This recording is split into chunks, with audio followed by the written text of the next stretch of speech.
Ahoy, everyone. This is David Perry with my continuing series of interviews about how we go from the great pause, as I call this strangest of years, into the great return, speaking with friends, colleagues, and in this case, an artistic treasure of the Coachella Valley. Please welcome Bonnie Gilgallon. Hey, How thanks are for having you? me. I'm good. How are you? I'm fine. Bonnie, you are a ubiquitous cultural icon here in the desert because if you're not reviewing or writing, you're entertaining or interviewing people. How did you get to be here in the Coachella Valley, and where are you from originally, for those who don't know you? I'm from the Washington, D.C. area, grew up in Maryland. I came here about 23 years ago. I was then with my then husband, Rich Gilgallon, who's also in radio out here. He got a radio job out here, so I came with him. Knew nobody, had no job, nothing. And the company that he worked for had several stations, and one of them was a news station. He did sports talk at the time. And somebody left, and Rich said, you should talk to my wife about doing news, because I had done traffic reporting back in D.C. So I went and auditioned, read some news stories for them. They said, great. So they hired me at K News as a news anchor.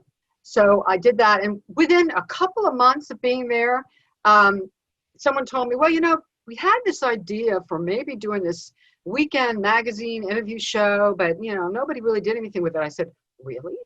So I went home that night, got up in Atlanta, and within a week I had the show on. And at that point, my show was called Eye on the Desert. It was before CBS 2 came to town. So they got that name later, but my show was called Eye on the Desert at that time. And it was similar to the show I have now. We interviewed local performers, profiled events coming up, authors, that kind of thing. And I really loved it. It just really worked well. And then I left the station and we came back. And then, long story short, as radio is, you never know, things happen. So I left there. And then about 3 years ago, 3+ years ago, John McMullen, who was my news director at K News, he had left K News also at that point, called me and said, hey, I'm starting a new digital station called I Have Radio. And we're going to have all kinds of different shows. And I want to do an arts and entertainment show. Would you be interested in hosting? I said, yeah. So that's where I'm at. I Have Radio. That's great. So what years were you in D.C.? The reason I ask is because I had thought that I had seen your face, heard your voice, known your name from before. I grew up in Richmond, Virginia, and spent 8 years of my life in Washington. I wonder what years you were there. Well, I came out here in 1999, 98 or 99. So I was there, and I was in Chicago for a couple of years, and then I came back. I was in DC from 79, 80 through 98. Right. So this explains the part of my brain that said, I know I've seen Bonnie on TV before. I was in DC from 80 to 87. Okay, there you go. And I did traffic reporting. I was on the radio, but I did fill in a couple times on the local WTOP CBS channel on camera doing traffic. Just a couple times I filled in. It wasn't my regular gig. And I did a lot of acting, a lot of singing. So who knows? Yeah. Small world. Yep. So Absolutely. What is it about the Coachella Valley that lures so many of us here? I mean, I'm from Richmond, Virginia, was in San Francisco for 36 years. And I remember the first time I came to Palm Springs, I just said, space. Yeah. Well, I came because my husband got a job here, and it was, boy, was it culture shock. I remember waking up, it picked me up from the airport in the evening, waking up the next day to mountains and palm trees. I mean, coming from Washington, D.C., it was a whole new world. But I think, first of all, it's beautiful. It's beautiful. And 9 months out of the year, it's great weather. It's a little hot in the summer, a little toasty. But having grown up, but Washington, D.C. is worse, I think, in the summer. You got that awful humidity. It's humid. Although, I tell you what I miss. One of the things I miss from D.C. is thunderstorms. I love thunderstorms in the summer when it's really hot and about 4 o'clock in the afternoon, the sky gets dark and it's windy. I would go outside. And stand in the front yard. My mother thought it was crazy. I think they're dramatic and I love them. We don't have them here. So I do. Alfredo and I talk about that. My favorite thing are windy days. Yes. And here you get the wind, but you don't get that thunder and lightning that you get on the East Coast. Yeah, I like the drama of it. It's just very dramatic. I think it's great. I can see that. Yeah, but it's what the other thing is, in some ways it's a small town, but it's also a show busy town. So there's a lot of actors, performers, singers, writers, what have you here. Some have had, retired here. Some have had success in New York or LA and just got burned out, want to slow down a little bit. So it's just a great mix of people. And you still have a little bit of that small town feel. And you don't have to, you can stay in the Coachella Valley. You don't have to get on the I-10 and don't really have to hit traffic.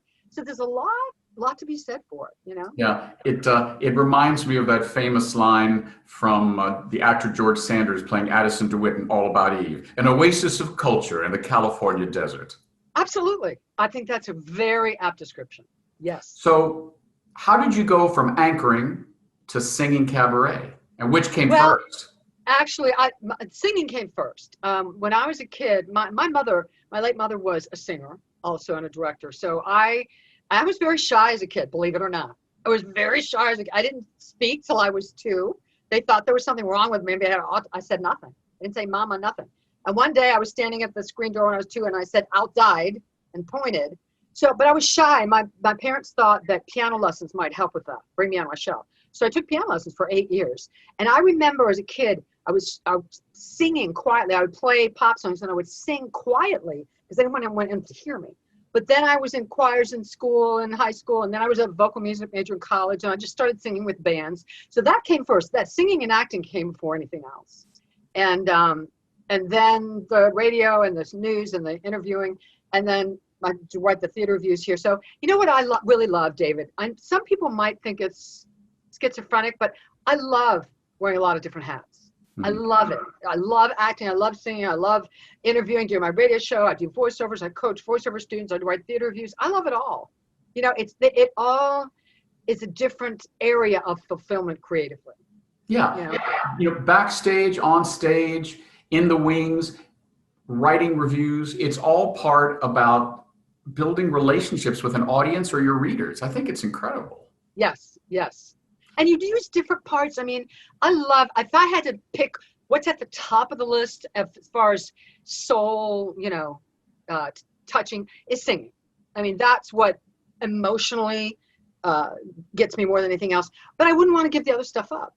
And the writing theater reviews and that kind of thing, that's a part of your brain that's a little different than singing. And I wouldn't want to lose that either, So talk to me about where you were when you first heard about COVID and when you realized this was going to be a thing. I mean, a thing that changed your life, our life, and your career. And how has that been? It hasn't been a lot of stage work lately. No, that's true. Well, your first question, I remember now going back, reading news or on the news about China. And one thing that stood out to me is the story about how they built a hospital in like 3 days. They built this hospital in 3 days because they had to find room for these people. I remember that. And then I remember hearing, a couple people came. There was New York, and there were a couple people. And then, it was going to go away. And then it just started really snowballing. And I just remember March. I think it was like March 13th for some reason stands in my mind. Friday the 13th. Yes. My partner, Eric, is a full-time musician, professional musician. And boom, all his gigs went pretty much canceled. No more, gone. So I just remember that as like, bam.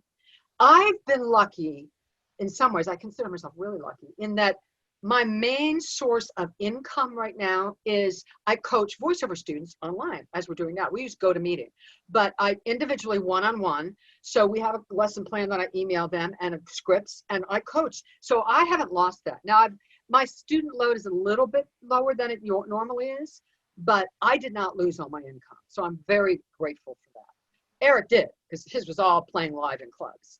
Luckily he got unemployment. But, of course hasn't been fun. And of course it's been frustrating. It's horrible that we've lost all these people. And I know a couple people who've recovered, thank God. And of course the economies, all of these horrible things. And you miss big parties and you miss performing on stage. But I found some silver linings, and I think a lot of people have, in that I've started writing. I have a book kind of on the shelf, writing more, digging out some old one-on-one creative projects that I'd kind of put on the back burner. You have more time for them now.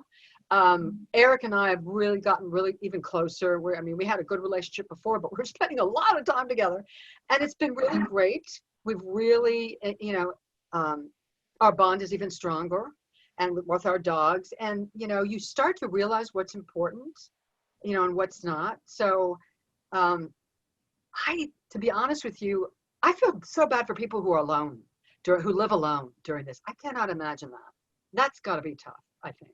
Yeah, we had a friend over the other night for dinner who we literally had not seen in 6 months. Yeah. He felt comfortable enough, so we had, Right. A socially distant drink, socially Right. distant dinner. And he said something very interesting to Alfredo and me. He said, it's really hard living alone during this. Yeah. I just can't even imagine. I mean, I'm so blessed. I have Eric. We live together. We have 2 beautiful dogs, and we have our little pack. We have our little family, and that's been a blessing. It really, really has. So what do you see in the next few months? Things are, of course, still bad. It's very uneven. It's not a linear recovery. It's not a K shape or a W or an S. I don't know what letter they're using now, but it's certainly not going straight up. Yeah. What do you see for the performing arts here in the Coachella Valley? We work with Des Art Performs, one of the most esteemed groups. They're part of this Desert Theater Alliance, which is incredible. Everyone's really doing their best to keep on, but live performance has been really hit. How do you see us coming out of this, specifically here in the Coachella Valley? Well, it's interesting because I've asked some local theater people, directors, et cetera, that question on my show. I think it's probably going to be a combination of things. I know some people are doing things online. I know Scripted Stage and Screen has done a little 10-minute plays, vignettes recorded online, so people can see performances. I think that's a great idea when you can. I know there's a couple. I know there's an amphitheater in Rancho Mirage. There's one in Cathedral City. I'm not sure if it's open yet. Outdoor amphitheater. Maybe do, like Shakespeare in the Park. Do some outdoor things where you have not a large cast, small cast, 4, 5, 6 people on stage, and have people sit out either in their cars or socially distanced. You're sitting 6 feet away, and do outdoor performances. The getting back to quote unquote normal inside a theater with people, I think that's going to be a while. Yeah, I really do. Sadly. Any closing remarks about how you would advise a performing artist to get through this period? I mean, obviously you have a bubbly, wonderful, optimistic personality. I think that's part of it. I've always said that pessimism and negativity never solve anything. No. But what advice would you give someone, especially a performing artist, trying to get through this period? Well, I would say this is a great time to work on new material, find new monologues, work on new songs, work on music, find keys, find plays that you might want to do. If you're a writer, write. I know that I have done a few of these live stream musical performances that some of my friends have on Facebook where you just do 4 songs. Now they've cracked down on that. So now you can't use tracks anymore. It has to be live. You live and musicians live. And then I guess you can't repeat it because otherwise Facebook's going to take your account down because they think it's hurting musicians. I don't know. So they've kind of cracked down on that. But there's still, if you do it live with live musicians, you can still do the short 4 or 5 song thing on Facebook. Find ways to stay creative. There's a lot of things you can do. And be prepared. So get those new songs worked up with the keys. Get your monologues done so that when things open, boom, you're ready to go and hit the stage running. So what's the first thing that you're going to do when you're able to be in front of a live audience? Do you have that in your mind where you're going to perform and what? Yes. Probably Frankie's Old Italian Bakery and their supper club in the back room where I've done some shows. In fact, they're the one place right now. They're doing live streams with just like 1%. Wednesday, Thursday, Friday, Saturday on their little front room. It's just Frankie and Luca running the camera, and the musician, one musician and the singer. That's it. No one else is there. They've been doing that since May, and Eric and I have done those. We're doing another one October 25th. But as soon as they're live, where they can have live people back, because they had an open mic every Thursday, I'll probably go back to Frankie's and sing. Pick up a microphone with musicians, with crowd, and sing. That's what I miss. Well, as soon as you get back to do a live show, I'll have you back on the show again. And I tell you, you won't have to give anyone in the Coachella Valley much advance notice. It'll be sold out, toot sweet, I promise you. Well, thank you so much. I appreciate that. Bonnie, it's always a pleasure speaking with you. It's good to know that there is a lot of optimism still in the desert. And if those of you who have not heard Bonnie's show, you really must tune in. Saturdays, 10 a.m. to noon. iHub Radio, so go to www.ihubradio.com. And now we're live streaming video on Facebook too. So you can watch it live as well. Oh, all right. There you go. Thank you, David Perry. The book is great. Upon This Rock, go get David Perry's book. It's wonderful. Thank you. I didn't pay her to say that. Everyone, we've been speaking with the incomparable Bonnie Gilgallon here in Palm Springs. This is David Perry. Ahoy.